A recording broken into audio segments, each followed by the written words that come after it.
Episode की starting लिंगसी के grandfather को दिखाते हुए होती है, जो उनके पास बैठे फिजिशियन से पूछते हैं लिंगसी कहाँ है। तो फिजिशियन बताते हैं वो उनके लिए किसी हाई लेवल वाले डॉक्टर को लेने के लिए गई है।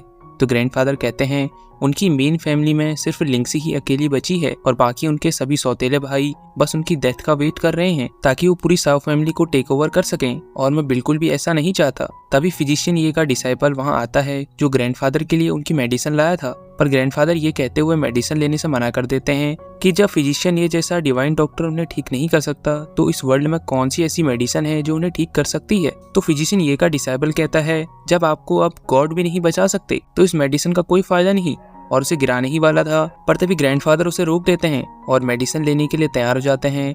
इधर सीन लिंगसी और येफेंग पर आता है जो सियानयांग सिटी में आ गए थे। तभी येफेंग के सुप्रीम स्क्रिप्चर की एनर्जी में फ्लक्चुएशन होने लगती है जिससे येफेंग महसूस कर सकता था। इधर लिंगसी येफेंग से पूछती है क्या उसे सेंट्रल टेरिटरी पसंद आई। सेंट्रल टेरिटरी युआनू किंगडम से काफी ज्यादा बड़ी है, वो यहाँ पर काफी ज्यादा प्लेसेस पर घूम सकता है, और बताती है यहाँ पर उसकी साउ फैमिली की फाइनेंशियल पावर युआनू किंगडम की रॉयल फैमिली से भी ज्यादा है। और येफेंग अपने सुप्रीम स्क्रिप्चर के एनर्जी फ्लक्चुएशन के बारे में ही सोच रहा था। तो लिंगसी उससे पूछती है आखिर उससे क्या हुआ। तो येफेंग कहता है वो ठीक है और वहाँ से चलने के लिए कहता है। तो लिंगसी भी वहाँ से येफेंग के साथ चले जाती है। इधर येफेंग वहाँ से जाते हुए सोच रहा था मैंने नहीं सोचा था कि हम इतनी जल्दी यहाँ पहुँच जाएंगे, और शायद सुप्रीम स्कल्पचर को भी किसी ट्रेजर ने अट्रैक्ट कर लिया है जिसकी वजह से उसकी एनर्जी में फ्लक्चुएशन हो रही है। लगता है मेरी ये ट्रिप काफी इंटरेस्टिंग होने वाली है। इधर सीन साउ फैमिली के सेकंड ब्रांच के हेड के सन साउलू पर आता है जो बोल रहा था लिंगसी किसी गॉड ऑफ एलिक्सर को लेकर आई है और उन्हें उसका वेलकम करना है, कहीं ये पर्सन लिंगसी के ग्रैंडफादर की बीमारी को ठीक ना कर दें। तभी साउ फैमिली के सेकंड ब्रांच का हेड साउ सुआन एक गार्ड से पूछता है तुमने उस गॉड ऑफ एलिक्सर को लिंगसी के साथ देखा है, तो क्या तुम्हें उसमें कुछ स्पेशल नजर आया। हमें पता लगता है यहाँ वो दोनों गार्ड्स वही हैं जो लिंगसी के साथ युआनू किंगडम में गए थे। इधर वो गार्ड बताता है उसने अपनी आंखों से येफेंग को किसी का इलाज करते हुए नहीं देखा है, पर मिस लिंगसी को येफेंग पर काफी ज्यादा ट्रस्ट है। इधर उस हेड का सन साउलू साउ सुआन से कहता है क्या वो येफेंग को जान से मार दे, पर तभी वहाँ लिंगसी येफेंग के साथ आ जाती है और बताती है वो ग्रैंडपा का इलाज करने के लिए गॉड ऑफ एलिक्सर को साथ में ले आई है, और साउ सुआन से पूछती है अभी ग्रैंडपा कहाँ है, वो इसी समय उनका ट्रीटमेंट करना चाहती है। तो साउ सुआन कहता है फैमिली हेड अभी पहले से काफी ज्यादा ठीक हैं, तो लिंगसी को इतनी जल्दी करने की जरूरत नहीं है, और अपने गार्ड से कहता है क्या वो मिस लिंगसी को कुछ बताना भूल तो नहीं रहा। तो वो गार्ड लिंगसी को बताता है सेकंड हेड साउ सुआन ने उनके लिए ब्यूटीफुल बर्ड को खरीदा है तो उन्हें उसे देखना चाहिए।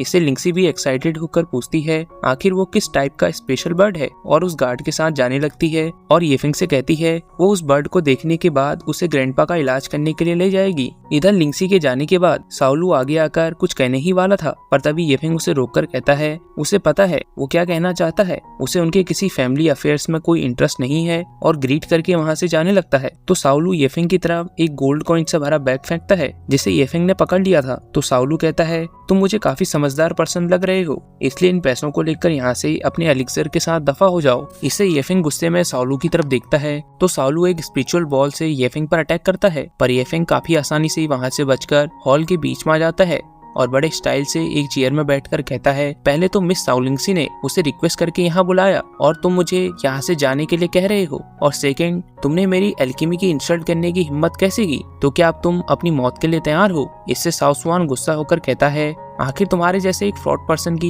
इतनी बड़ी बातें करने की हिम्मत कैसे हुई, और अपने गार्ड से येफेंग को वहाँ से बाहर निकालने के लिए कहता है। तो वो गार्ड्स येफेंग पर अटैक कर देते हैं, तो येफेंग काफी आसानी से अपने चेयर पर बैठकर ही उनके अटैक को डॉज कर लेता है और एक किक के साथ सभी को दूर हटा देता है। तो गार्ड्स भी सोचते हैं वो तीनों बाइडन स्टेज के 8th लेवल के कल्टीवेटर हैं, पर फिर भी येफेंग की स्पिरिचुअल एनर्जी उनसे स्ट्रॉन्ग कैसे है, आखिर येफेंग किस लेवल का कल्टीवेटर है। इधर साउलू उन्हें एक साथ अटैक करने के लिए कहता है, तो वो गार्ड्स अपने गोल्डन पाम से येफेंग पर अटैक करने जाते हैं, पर येफेंग अपने शैडो मूवमेंट का यूज करके उनमें से एक गार्ड को गले से पकड़ लेता है और उसकी सभी मेरिडियंस को ब्लॉक करके उसे जमीन में पटक देता है। ये देखकर उनमें से गार्ड कहता है आखिर येफेंग की हिम्मत कैसे हुई उनके साथी को मारने की, और वो दोनों एक साथ येफेंग पर अटैक करते हैं, लेकिन येफेंग उन दोनों के पंचेस को आसानी से रोक लेता है और आसानी से उन्हें भी जमीन में पटक देता है। ये देखकर साउलू भी हैरान होकर कहता है वो तीनों बाइडन लेवल के कल्टीवेटर थे, पर येफेंग ने उन्हें इतनी आसानी से हरा दिया, आखिर येफेंग का ओरिजिन क्या है। तभी येफेंग वहाँ से जाते हुए कहता है उन्हें डरने की जरूरत नहीं है, येफेंग उन्हें आज नहीं मारेगा, उनका टाइम 2 दिन बाद आएगा, और कहता है अब लिंगसी के ग्रैंडफादर को कुछ भी नहीं होगा, उनका इलाज वो करेगा। तो साउ सुआन कहता है आखिर येफेंग क्या कह रहा है, वो भी फैमिली हेड को बचाना चाहते हैं, पर वो क्रिटिकली काफी ज्यादा कमजोर हो गए हैं, तो उन्हें अब गॉड भी सेव नहीं कर सकते, इसलिए वो इनके इलाज के फेवर में नहीं है। तो येफिंग कहता है अगर उसने ग्रैंडफादर को बचा दिया तो उसे क्या मिलेगा। तो साउलू कहता है अगर ऐसा होता है तो वो सभी के सामने नील डाउन होकर येफिंग से माफी मांगेगा। तो येफिंग भी कहता है तो ये डील रही, पर साउलू अपने वर्ड से पीछे न हटे और वहां से चला जाता है। इधर जैसे ही लिंक्सी को इन सभी बातों के बारे में पता चलता है तो वो येफिंग के रूम में आकर कहती है वो अंकल साउसवान को नहीं हरा सकता, तो वो यहाँ से चले जाए। लेकिन वो देखती है वहाँ रूम खाली है, तो वो रूम के अंदर आती है जहाँ वो देखती है येफिंग बाथ ले रहा है। तो लिंक्सी येफिंग से कहती है आखिर वो ऐसे समय में भी कैसे आराम से बाथ ले सकता है, पर येफिंग लिंक्सी से कहता है वो राइट टाइम पर आई है, तो वो टॉवल से येफिंग के बैग को साफ कर दे। इससे लिंक्सी शर्मा जाती है और कहती है वो उसकी कोई मेड नहीं है जो उसकी बैग को साफ करे, पर येफिंग कहता है वो ये जानता है पर वो फिर भी उसकी बैग को साफ करे। तो लिंक्सी कहती है ये मजाक का टाइम नहीं है और उसे गोल्डन कॉइन से भरा एक बैग देकर कहती है इन पैसों को लो और यहाँ से चले जाओ। और येफिंग कहता है लिंक्सी को परेशान होने की जरूरत नहीं है, उसे पता है उसे क्या करना है, वो यहाँ इसके ग्रैंडफादर का ट्रीटमेंट करने के लिए आया है, तो वो इस काम को पूरा करके ही जाएगा। पर लिंक्सी कहती है इससे फर्क नहीं पड़ता वो उसके ग्रैंडफादर का ट्रीटमेंट करें या ना करें, वो साओ स्वान को जानती है, वो इसके बाद येफिंग को साओ फैमिली से नहीं जाने देगा और वो इसके लिए येफिंग की जान को खतरे में नहीं डाल सकती, इसलिए वो जल्द से जल्द यहाँ से चले जाए। पर येफिंग उसके पास आकर कहता है उसे इतना परेशान होने की जरूरत नहीं है, उसे कुछ नहीं होगा और वो लिंक्सी के ग्रैंडफादर को भी बचा लेगा। इस वर्ल्ड में कोई भी ऐसा नहीं जो उसे मार सके। तो लिंक्सी कहती है क्या वो सच बोल रहा है, तो येफिंग हाँ में आंसर करता है। इधर सीन ब्लैक इनकारनेशन हॉल में आता है जहाँ साओ स्वान ब्लैक इनकारनेशन हॉल के डिप्टी हेड सेंग यान से मिलने आया था और उसे बताता है फैमिली हेड अपनी आखिरी सांसें गिन रहे हैं, पर येफिंग उन्हें बचाने का दावा कर रहा है, तो वो क्या करें। तो डिप्टी हेड कहता है फैमिली हेड को गॉड भी नहीं बचा सकते, तो येफिंग क्या कर लेगा और साओ स्वान को 2 ट्रेजर देकर कहता है तुम इसकी मदद से जल्द कोई एक्शन लो और साओ फैमिली को अपने कंट्रोल में कर लो। तो साओ स्वान भी हाँ कहता है और उसे ग्रीट करके वहां से चले जाता है और इसी के साथ ये एपिसोड यही एंड होता है। तो इसका नेक्स्ट पार्ट भी जल्दी हमारे चैनल पर अपलोड हो जाएगा, तो तब तक वीडियो को लाइक और चैनल को सब्सक्राइब करना ना भूलें।